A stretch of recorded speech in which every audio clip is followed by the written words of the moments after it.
Row, row, row your boat gently down the spoilers. Welcome to the channel, I'm Hayes. I talk movies all day, sometimes I'll talk about games, so subscribe right now if you want to be entertained. And today, I want to talk about Aquaman, the DC Extended Universe 2018 movie that, according to Rotten Tomatoes, the general consensus is that it's okay, not bad, pretty decent. So maybe you're someone who likes this movie, maybe you're someone who hated this movie, maybe you're someone who clicked on this video hoping to see topless pictures of Jason Momoa. In any case, here's what I'm going to do. I'm going to go through the film, point out all the dumb things I see, and then at the end, drop a few final thoughts as to why Aquaman is trash. Okay, so from the opening of the movie, we can see right away that this is set after Boba Fett escapes the Sarlacc's belly, but before he goes back to a galaxy far, far away to claim what's rightfully his. In that time, Boba became a lighthouse keeper who finds an injured woman washed up on the shore. He takes her home and she attacks him and breaks his TV, which lets us know that she is in some big trouble. Either that or she's just mad ungrateful. Anyway, here's where it gets dumb. Atlanta chokes out the water when she wakes up. Why? She lives in the depths of the ocean. Why would water in her lungs cause her to choke? You ever see a frog choke when it comes out the pond? And by the way, that happens again with Orm later on in the movie, so I'm not sure they thought that one through, to be honest. Also, from time you see a woman eat a live goldfish like spaghetti, how you still thinking, I'ma hit that? That's how you know Boba Fett been single way too long. Only thing worse than that is making out with a chick that eats Marmite. Anyway, as we find out later, Atlanta is running from the Atlantean Sea Police. Yet she decided to stay with Boba Fett right by the sea. I mean, nobody thought maybe they should move into the city? He can run an import business with his annoying but lovable older brother while she tries her best but ultimately fails to not raise suspicion. Just saying. Now they named the baby Arthur after the hurricane and or the king. Either way is fine. But that baby is at least a week or two old, maybe even 3. So what were they calling him before? Come to think of it, maybe that's what happened with Dababy. They never actually gave him a name, they just kept calling him Dababy. Also, maybe I'm wrong on this one, but that baby looks more like a girl to me. So is Aquaman a transgender superhero? Maybe. But in any case, when the Sea Police come for Atlanta, she told Boba Fett to take their son away. He takes him to the next room. Sea people blast a hole in your wall, enter your house with super-powered super soakers, and you don't think maybe you should leave the house, get in the car, and drive anywhere but there? Nah, he took him to the next room, then left him unattended. Are you dumb? Now the next scene establishes Arthur's Dr. Dolittle powers kicking in, and I'm assuming this is a school trip since Boba Fett's not there. And if so, are all these kids supposed to be in the same year? Because there's no way all these kids are the same age. So either Arthur is smart and they bumped him up a year, the rest of the movie would suggest not, or these other kids are dumb and they got held back. That's possible. Or, and what I think is most likely, this is a multi-year school trip, but in that case, shouldn't there be way more pupils? Because if only a select few kids get to go on a trip, and these delinquents manage to make the cut, that ain't saying nothing good about Arthur's schooling. To be fair, Arthur isn't supposed to be particularly smart, so perhaps this is actually a subtly brilliant depiction of that. But since it becomes obvious young Arthur was able to communicate with the sea creatures, how did he not then spend the next 20 years being experimented on? In fact, how is Aquaman even still a secret by the time Justice League happened? We get another establishing scene next, this time establishing why Black Manta hates Aquaman. But did these two really stop to have a father-son moment in the middle of hijacking a submarine? I mean, I know we're not supposed to tell him how to pirate, but that don't seem like such a good idea. And although Arthur walked away when he could have helped save Daddy Manta, can you really hate him for that when you were literally trying to kill him a minute ago? And why is Daddy Manta firing grenades inside a submarine? Dude got lucky with the first shot, clearly not so much with the second. In fact, letting off any kind of firearms inside a pressurized container? Yeah, I'm not sure you thought that one through, to be honest. The scene also establishes Aquaman's metahuman abilities, super strength and bulletproof skin. Now some of you might be thinking, if he's bulletproof, why would he still use the hatch door as a shield? I might allow that one. Just because you're bulletproof don't mean you're okay with getting shot in the face. Also, the force from the bullets can still knock him off balance. But are we saying that the force of a handgun shot at close range is the same as this weak-ass looking punch? Really? Also, I don't know what these giant seahorse looking things are, but sharks don't roar. They later explain why the Atlanteans can talk underwater, but that explanation didn't extend to A, why the sharks roar, and B, why their roars sound like it's above water. And did they really need to specify somewhere in the North Sea? Could have just put North Sea. I I'm pretty sure the audience can tell that they are somewhere. So it turns out King Orm paid Black Manta to steal the sub and fire on the Atlanteans so that he can use it as a reason to go to war with the surface dwellers. My question is, why is Black Manta taking payment after the job? I think we really need to be telling him how to pirate. He's clearly no good at it. I mean, sure, it worked out okay this time, but are you really gonna trust someone to pay you when that same guy's willing to kill his own people to have an excuse to kill yours? Are you dumb? But in fairness, Manta might not have known Orm's full intentions, though in any case, money first. Always. Anyway, when Arthur flashes back to Volko's training, Volko tells him that being Atlantean means his body can survive extreme cold and pressure.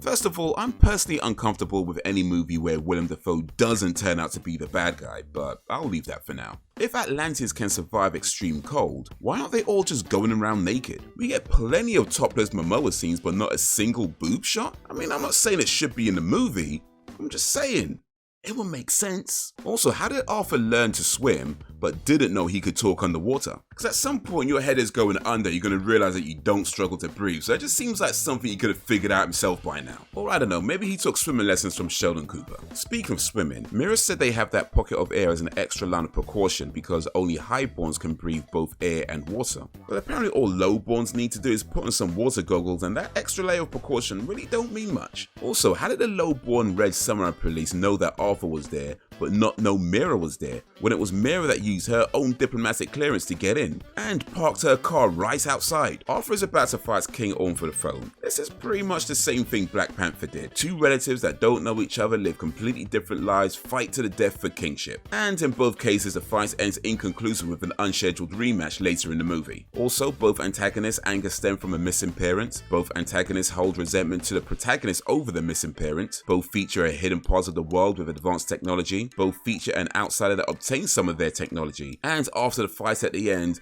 both losing parties would rather die than be captured, but only one gets their wish. I would say it's a ripoff, but to be fair, Aquaman was only a few months after Black Panther, and considering how long films can take to make, this is probably just a case of two productions with the same ideas at the same time. But it's also fun to point out a film with mostly white actors copying a film with mostly black actors, and that wouldn't be the first time that happened, just saying. Also, I appreciate the fact they put drunk as one of Arthur's cons, totally makes sense, but how is there zero pros? Surely they know he helps take down Steppenwolf. Or is this supposed to be a subtle suggestion that Orm is so blindly insecure that he won't allow any accolades attributed to Arthur? Because if so, that's not reflected in Orm's character. I mean, sure, he is kind of an arsehole, but he's not that kind of an arsehole. And again, we know why the Atlanteans can breathe and talk underwater. Can we get an explanation as to why the octopus can play percussion, please? But in case anyone is wondering, it is actually possible for fire to burn underwater. And as Tico Benedicto Pacifico 1 Maria Ramirez would say, when you have to shoot,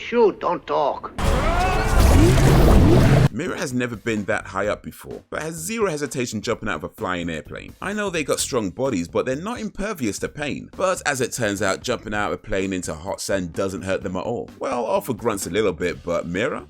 Totally fine, so I guess that's one of her superpowers? Also, according to the movie, getting shot by a grenade hurts more than falling out of a plane. Now, to be fair, I've never done either, so I can't say if that's true or not, but I don't know, seems a little odd to me. Now we're back in somewhere, this time in the Indian Ocean. So is somewhere the name of the place? You know, like how there's a London in Canada, and apparently there's also one in England too? Anyway, why is Watergram Orm flinching when Black Manta shoots the rock? Next we get the scene where David becomes Black Manta. And I'm not even gonna question how he was able to take experimental Atlantean technology and turn it into the Black Manta suit. I'm just gonna say evidently he's a much better engineer than he is a pirate. Now I know they've got time considerations, but I've played enough Uncharted games to know they should have encountered at least 5 booby traps before they got to the Hall of Armory. Also, that place looking a little bit too clean for something that's been abandoned for at least 50 million years. By the way, real quick, that 50 million years isn't mentioned in the movie, but they do say from before the Sahara was a desert, and according to Futurity, that was at least 50 million years ago. So, if that mechanism needs water to work, I'ma just guess it needed more than a few droplets. In fact, to be honest, I'm skeptical that anything with 50 million years worth of dust would still work regardless of how much water they threw at it. And where is that light coming from? they're underground. It's a little bit too convenient that that little girl gave MERA a book that just so happened to be Pinocchio, and really, how quickly did she read that? I guess that's another superpower MERA has. Orm refers to the fishermen as bloated philosophers and flaccid poets, which is interesting because that's a very poetic way of saying, y'all weak ass bitches talk too much. Turns out he was right though, because dude straight up killed the king in front of his daughter and she did nothing. Also, Jarman Hansu got killed in DC, killed in Marvel, and then his home gets destroyed and probably got killed in Invincible too. This guy just can't catch a break. Now I know it makes sense for the story, but no way you can climb up on an ancient statue without some security guard telling you to get off. At the very least, Arthur don't look like no featherweight, so that old thing should have crumbled as soon as he stepped on it. So Princess MERA fights better than King Orm's finest commandos. Okay, I guess that's another superpower. Anyway, why is Black Manta telling Arthur that people are keeping tabs on MERA? Have you not seen any James Bond movies? And, I'm the Juggernaut, bitch! This guy didn't say thank you when Arthur saved him, and that's just rude. And no way did Black Manta survive that. Even if there is padding inside the suit, that boulder smashed his face. Plus hitting the rock multiple times on the way down, this guy is dead. Or at the very least, severely bruised, battered, and brain damaged. But later on we see that's not the case. And at that point, bro, you really need to give up. Couldn't beat Aquaman with surface dweller weapons or Atlantean weapons, and don't want nobody telling you how to pirate. It's time to stop. So apparently MERA hasn't spent a lot of time on the surface, but knows how to play a wind instrument? I guess that's another superpower. I really like the scene where MERA gets saved by a mystery person dressed like the Predator, and then they reveal it's Atlana. You probably could have guessed it was Atlana before the reveal, but still, I like how it's played out. Here's the thing though, Nicole Kidman is 12 years older than Jason Momoa, which means Boba Fett got a child pregnant. But for real though, the Atlanteans seem to age at the same rate as surface dwellers, which is fine, but the fact that they live underwater should mean their skin shows less signs of aging, which would explain why Nicole Kidman's in her 50s and look like they really didn't have to de-age her for the earlier scenes. So, if that's the case, what happened to Volko? Anyway, Karavan guards the trident, but then Karavan says it's up to King Atlan's skeleton to decide who's worthy or not, which I guess is supposed to be a King Arthur Excalibur reference, but then what was the point of Karavan being there when it's not up to her anyway, and clearly is a poor judge of character? And I get that Arthur stole a dead man's clothes, but are we really supposed to believe they fit? Come on. And really, these guys got time to make out in the middle of a battle where everyone can see? But still, making out with your brother's girl ain't cool, even if he is trying to kill you. And speaking of killing, Arthur and Orm could have legit killed each other in the time Atlana went shopping for a new dress. A whole battle going on and your first thought is, better make sure I look good. I'm just saying, when they told her to turn up to the battle and slay, probably meant something else. And apparently, MERA can change her voice to sound like it's been amplified. Sewers empty out into our ocean and whole mountains made out of trash. Today began in bloodshed. Let it end in joy. I guess that's yet another superpower. Alright, so before I get into my final thoughts, if you liked this movie, check out these movies. They all feature a lot of water. Jaws is a classic must-see. Splash is very much a film of its time, and by that I mean if it was made now, it would get cancelled. And Triangle is a mind trip.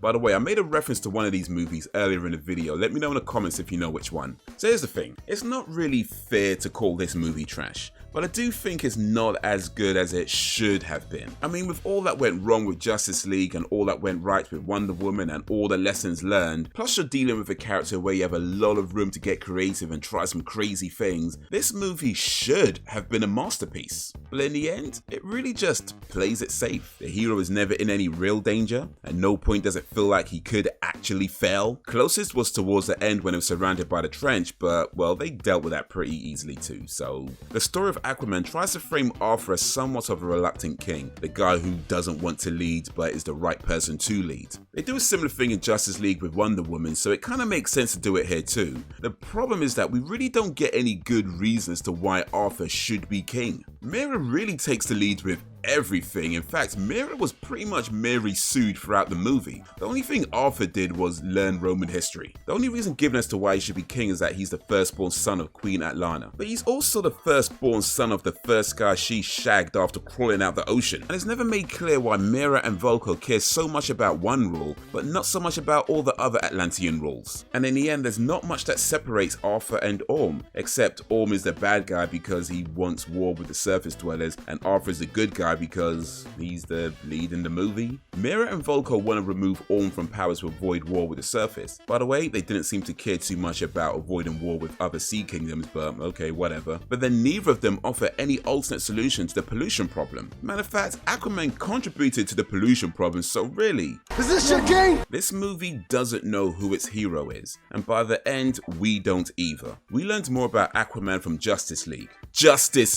and not even the good Justice League, the Joss Whedon Justice League. But of course, a movie is more than just a sum of all its parts, and I do think that at its core it is still a fun movie, and if that's what they intended, then that's what they achieved. And there's nothing wrong with a fun movie, let's be clear on that fact. But as it stands, this particular fun movie didn't explain much, didn't resolve much, and at the end, let us know that Black Manta still wants revenge, but I mean, it's pretty clear he's not exactly a formidable opponent, so I don't know, maybe he'll come back with Candyman powers. But that's what I think of Aquaman. What do you think of Aquaman? Let me know down below, and while you're there, be sure to like, subscribe, and drop a suggestion if you don't mind.